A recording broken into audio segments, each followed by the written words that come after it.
Hi all, ഇനി നമുക്ക് button hole stitch വെച്ചിട്ട് എങ്ങനെയാണ് സ്റ്റോൺ ചെയിൻ ഫിക്സ് ചെയ്യുന്നതെന്ന് നോക്കാം. നമ്മൾ ആദ്യം സ്റ്റോൺ ചെയിനിൻ്റെ ഫസ്റ്റ് സ്റ്റോൺ കഴിഞ്ഞുള്ള ഗ്യാപ്പിൽ ഒരു ചെയിൻ എടുക്കാം.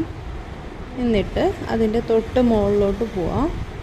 അവിടെ ഒരു ചെയിൻ എടുക്കുക. എന്നിട്ട് താഴോട്ട് വലിച്ചടുപ്പിക്കുക. അവിടെ ലോക്കായിട്ടുണ്ട്. ദെൻ നമ്മൾ അടുപ്പിച്ച് ഒരു ചെയിൻ കൊടുക്കുക. ഇനി അടുത്ത സ്റ്റോണിൻ്റെ ഗ്യാപ്പിലോട്ട് പോവാം.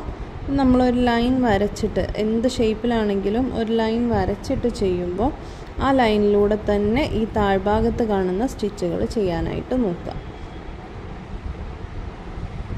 ഇവിടെ നമുക്ക് ലോക്ക് ചെയ്തുകൊണ്ടും ചെയ്യാം, ലോക്ക് ചെയ്യാതെയും ചെയ്യാം. ഞാൻ കാണിച്ചു തരാം. നമ്മളിപ്പോൾ ആദ്യം ചെയ്തത് ലോക്ക് ചെയ്തിട്ടാണ്.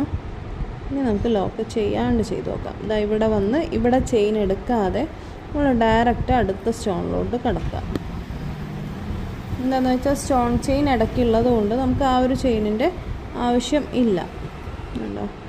അങ്ങനെ പോയി നമ്മൾ ആ ലൈനിൽ തന്നെ ചെയിൻ എടുക്കുക. വരച്ച ലൈൻ എവിടെയാണെന്ന് വെച്ചാൽ അവിടെ തന്നെ ചെയിൻ എടുത്ത് കൊടുക്കുക.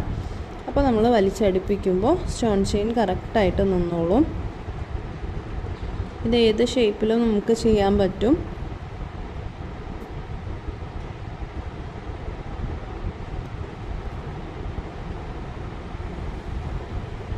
കോർണേഴ്സ് അല്ലെങ്കിൽ എന്തെങ്കിലും ക്രോസ് ചെയ്യുന്ന രീതിയിലൊക്കെ വരുമ്പോൾ അവിടെ വെച്ച് കട്ട് ചെയ്തേച്ചും വേണം നമുക്ക് സ്റ്റോൺ ചെയിൻ ചെയ്യാനായിട്ട്.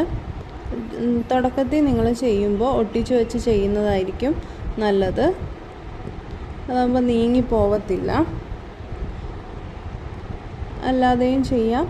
ഒട്ടിക്കാണ്ട് ചെയ്യുമ്പോൾ നമ്മൾ കറക്റ്റ് ലൈനിലൂടെ താഴ്ഭാഗത്തുള്ള ചെയിനുകൾ എടുക്കാനായിട്ട് ശ്രദ്ധിച്ചാൽ മതി. ഇങ്ങനെ കംപ്ലീറ്റ് ചെയ്തിട്ട് താഴ്ഭാഗത്ത് വന്ന് എൻഡ് ലോക്ക് ഇടുകയാണ് വേണ്ടത്.